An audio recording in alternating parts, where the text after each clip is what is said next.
This is your boy AJTRIP, and welcome to the Rebel Reaction VIA Summerslam 2025 Sunday. Wow.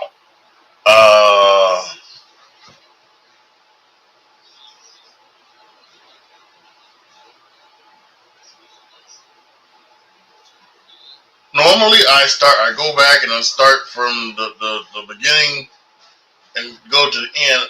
But in some cases you gotta start at the end. And the return of Brock Lesnar.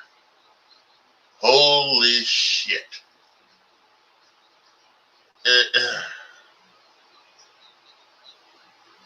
Like I don't know, man. This is unfucking real. You know, we had heard several weeks ago that Brock Lesnar was on some list. I don't know if it was a ban list or a not for use list, whatever. He was on a list, the internal list from TKO of people who, I guess, like you couldn't do their events or whatever. And then here we are after a fantastic street fight between Cody and Cena. Here comes Brock Lesnar. My God. My God.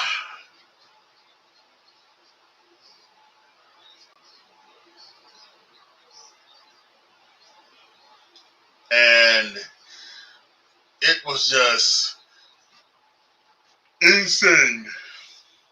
This mother trucker is back. I mean, I got it.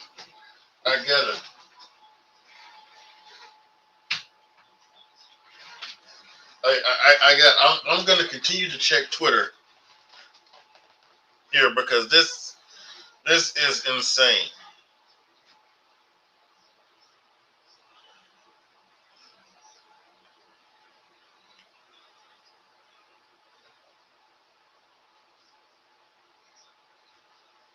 It's wow.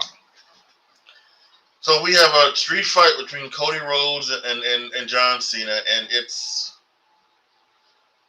kind of interesting. You know, we had this thing 2 nights ago on Friday night where John Cena came out and kind of turned face, and he thanked Cody for kicking the ass, and he wasn't going to, you know, and the two people that he had doing this with have not been around, and so he's gonna forget that and go back to being who he is and who you think he is, and it's just a babyface turn, and you wouldn't look first. The Cena came out, black interest they've been doing. They started with that, but then you had the bright colors of the blue thing that he's wearing blue because he's in Giant Stadium, so he's wearing a blue shirt. And he said hi to Stu, and he ran down the ring, and he ran into the ring. He threw his hat in the crowd and ran the ropes. Did everything that the John Cena we know and love would do. And Cody and Cena had a street fight, and they had a street fight. They fought outside. They fought around the scene. They even did one cool spot where he went under the ring, and then John Cena came up to Cody Vader, you know, with Cody on his thing, and gave him a FU attitude adjustment, whatever, on the ramp.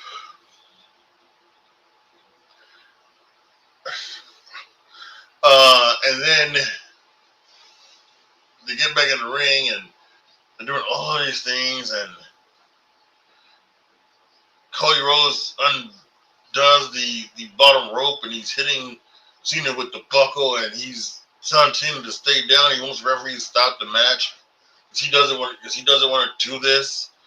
And then we get the Cena thing where he gets an AA off of it, and then Cody comes back, hits the Crossroads Trinity, Cena kicks out, and then Cena does an AA. He does another AI. He goes to the top rope for Avalanche AA. Cody kicks out.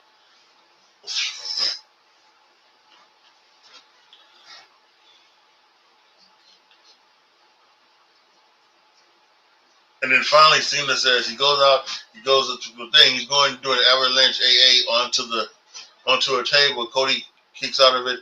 He does a Cody cutter through the table, and then hits him up in the crossroads. 1, 2, 3. Cody Rhodes wins. Your new WWE Undisputed Champion. Tremendous. 5 stars, and that's something that this this show is going to be known for. 5-star classics.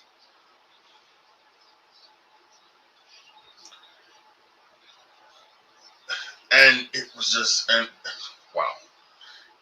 And then to do the whole thing, do the respect thing, Cody Rhodes raises his hand. He goes out the ring to leave so John can leave with the thing. And I think all of us was waiting. We was waiting on something. We was waiting on Fiend for Travis Scott. We was waiting on If You Spell for The Rock. I don't think any of us was ready for Brock Lesnar. We wasn't ready for it. And Brock Lesnar came down the ring, did a walk around the ring. He took his jacket off, took his hat off, got in the ring, gave Cena an F5 and left. Wow.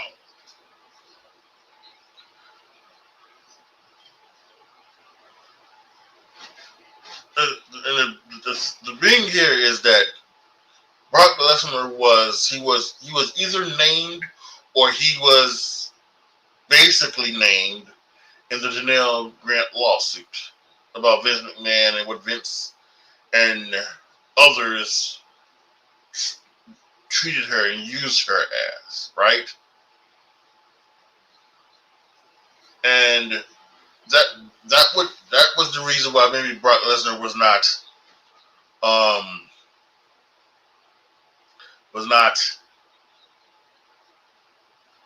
whatever, was not used for for some time, for a long time actually, because he was supposed to. He was it 39? He was supposed to do something with Gunther at a WrestleMania. I think it was going to be 40. He was supposed to do it at 40, but then all the lawsuit stuff came out and everything like that, and they didn't use him. Because actually WrestleMania 39, he wrestled Omos actually, and then he had the thing throughout the year with Cody Rhodes. So yeah, he was going to wrestle Gunther was the thing, and he hadn't been seen since. Yeah, WWE ring. And it was because of that lawsuit, more than likely everybody thought. But man, oh man, he came back, and I think it looks like he's back in WWE. This is insane. It really is.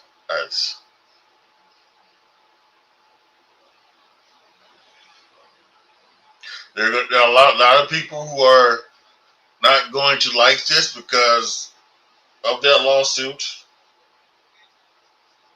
They are. We got a tweet here. Somebody says they started the show with a sexual abuser and ended the show with a sexual abuser. Talking about Cardi B and Brock Lesnar. Cardi B didn't start the show today, right? But whatever. Both can burn in hell. Ain't got no love for people like them, and fuck WWE for supporting them. So you're gonna have people like this, and then you're gonna have other people who like it. I can even say this. There's somebody here. Okay, SummerSlam Night 2 was better than Night 1, but honestly, if it wasn't for that spectacular main event, I would have said SummerSlam was not bad like last night. But the main event, the first 3 matches made Night 2 way better than Night 1. Thank you, Triple H. There's somebody thanking Triple H.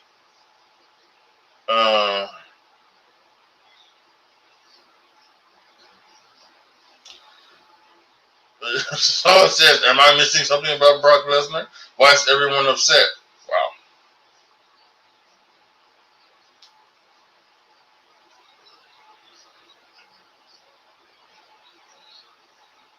Yeah, it's. See, someone says here, "What a slap in the face to every woman in that company."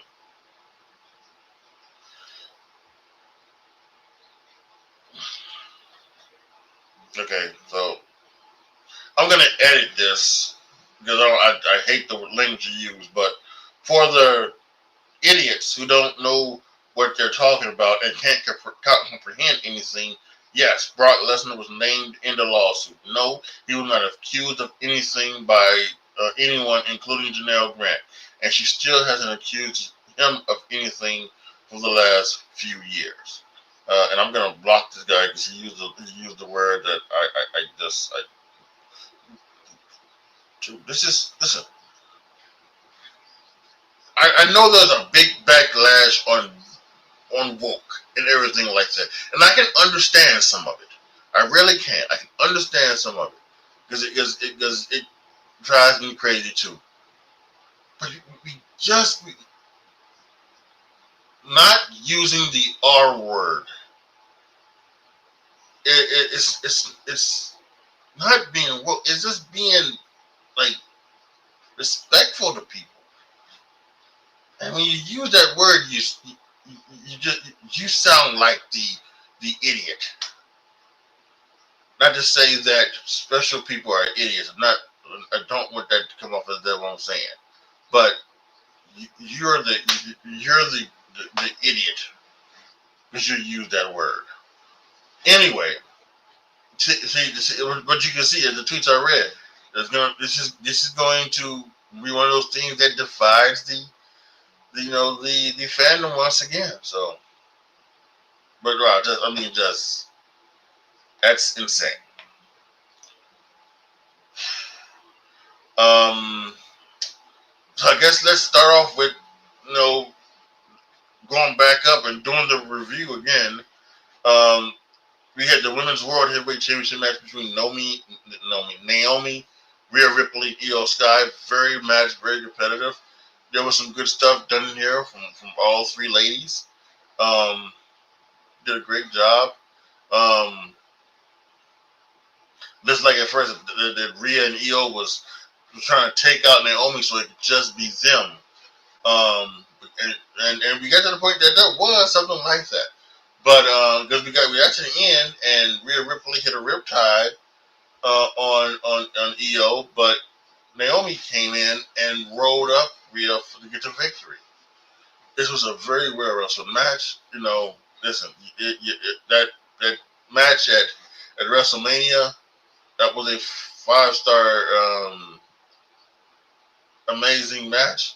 Um, originally I gave it 4.75, but I think I probably should bump it up to 5 because it was incredible. And this was very good as well. I don't think this is going to get bumped up, but this is very good as well. Another good way to start off the show, 4.25 star. Very, very good. Then we had the TLC match. The 6 teams, tables, ladders, and chairs. I will say this.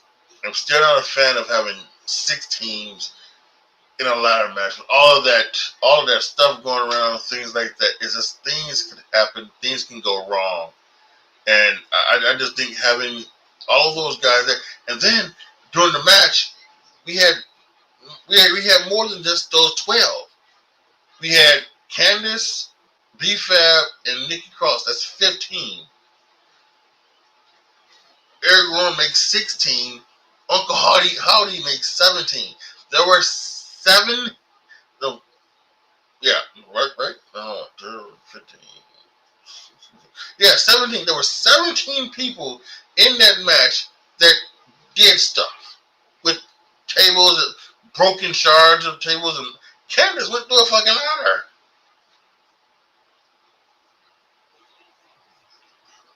Insane. But the spot of the match had to be the 4 table spots. We had Johnny Gargano doing a float over DDT from the apron through a table. We had Dexter Lumis jumping off the top rope with Montez Ford on the table going through. Then we had Ray Phoenix doing a frog splash on the table. I forget who was on top of that one. And then we had,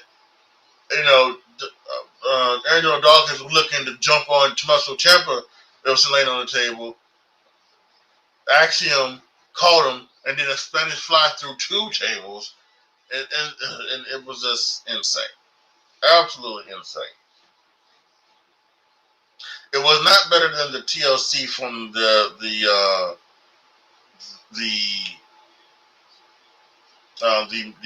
SmackDown months ago before WrestleMania.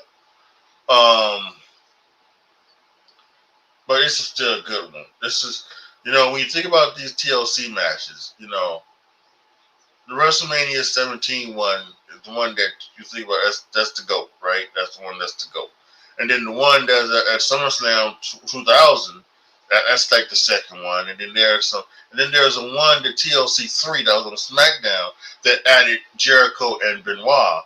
That one was just as good. That's another 5-star one. That's amazing. And then there's some other ones that have happened in the time that were okay. They were good. But I couldn't live up to the first 3. But these last 2 have just been amazing, and I don't know, that SmackDown one may be the best one. Another spot that I thought was really good, now that I'm thinking about it, because they were going to do the Edge Spears Jeff Hardy spot. They were looking to do that with Nathan Frazier, and Tommaso Ciampa, who was hanging from the thing, he did like a flip, and he flipped the whole way back up. It was upside down. And, oh God, insane! It's insane stuff. The 5 stars, the Wyatts retained, amazing. Next was the Women's Intercontinental Championship match between Becky Lynch and Lyra Valkyria. And I thought this one was great. The crowd maybe didn't think it was, but they were quiet. I don't know if it was because they were tired from the TLC match or if it was just a bad crowd. Because they were kind of quiet all night long. They didn't get into a lot of stuff, and they were doing waves, and apparently there was also at one point some ladies were fighting in the stands, and they were more focused on the ladies' fight than the wrestling. So it was a very wish-washy crowd. But sometimes crowds can make matches. See Rock Hogan WrestleMania 18. But sometimes the crowd can take away from matches. I don't have one that comes in my head. But sometimes the match is so good that whether the crowd's good or bad, it doesn't matter. And this one, I think, falls into that name. This was really good. What a story they were telling. They were trying to tell the story of this Becky Lynch doing anything she could to hamper, Lyra Valkyria, putting zip ties on her, catching her in the middle of a chair and everything like that. It was great stuff, and they worked their asses off. They took some bumps that that only Candice LeRae would take. They jumped off. So many damn tables were used today. It was amazing. There's a really good story, and at one point, the final third was Becky Lynch had a crowbar that Lyra had earlier, but wasn't able to use. And Lyra was trapped in the chair, and Becky Lynch looked like that she was going to just crush her skull in there. And then Bayley came out of nowhere, and Bayley took it from her, and then Becky Lynch was talking to her, saying that she was getting Bayley to talk about her and do that, and but then Bayley she didn't do it. She didn't hit Lyra, and then they fought for a little bit, and that's when Lyra came off the top when Becky Lynch was sitting on her table. But the finish was Lyra was looking for a Nightwing. Becky Lynch pushed her into the rope.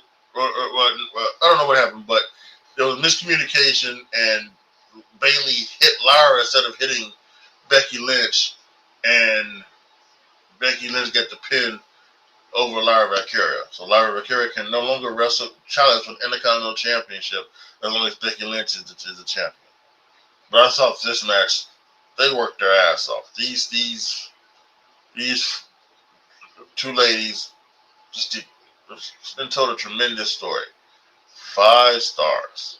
I'm giving it 5 stars. I thought it was excellent. Crowd was not that great, but it was excellent. Next, we had a steel cage match between Jacob Fatu and Solo Sikoa. It was okay. I gave it 2 3/4 stars. It wasn't something that was too interesting. The work was fine. Solo actually won, which was kind of interesting. And then afterwards, they had Jacob Fatu take out JC Mateo and Tongaloa again. So, I don't know what that was. Well, Solo and Twilight Tonga was going back up the ramp. So, who knows if this is continuing or not. I'm surprised to see Solo did win, but that's neither here nor there. Like I said, 2 3/4 stars. Then the IC match between AJ Styles and Dominic Mysterio. This was the 20 years, 2005 SummerSlam, I believe. Yeah, I believe the 2005 SummerSlam. That was the custody of Dominic. So this has been 20 years since the custody of Dominic ladder match, and Dominic came out in a similar color scheme to what Ray had on that night, and AJ Styles came out in a lowrider with Eddie Guerrero type pants. Was that Styles, but Eddie would have Latino on it on the back. He had Styles. He had the stuff and the boots and everything like that. He had a shirt that said Styles Heat for Latino Heat. Insane. And really good stuff.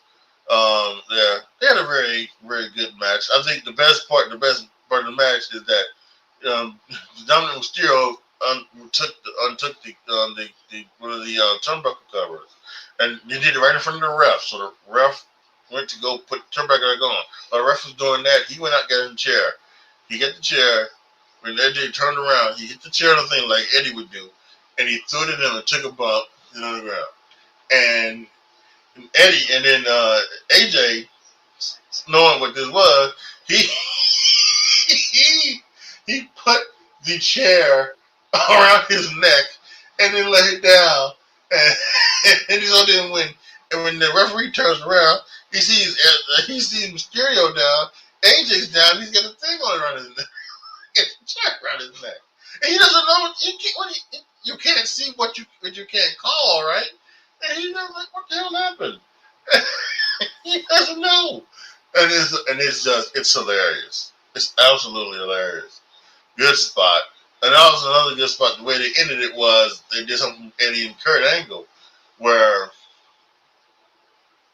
Dominic zipped his boot, and then when they just stopped him from a cash crusher, the boot came off, and then while the referee was like, get away, Dominic hit him with the boot, hit AJ with the boot with the five-star frog splash, or just the frog splash to get the victory. 1, 2, 3. Yeah, very nice match between those two. 3 stars. Yeah, that's incredible. And we talked about the WWE title match. Insane. I got a lot of stuff to listen to.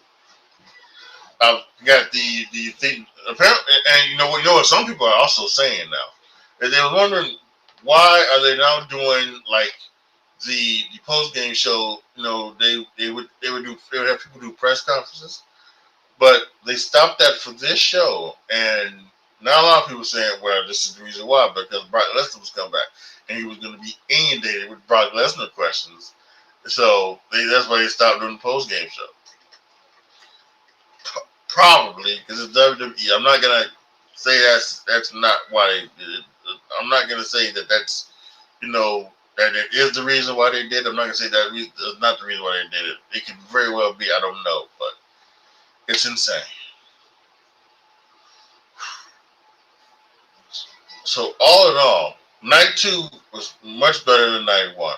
3, count them, 3 5-star matches on this show.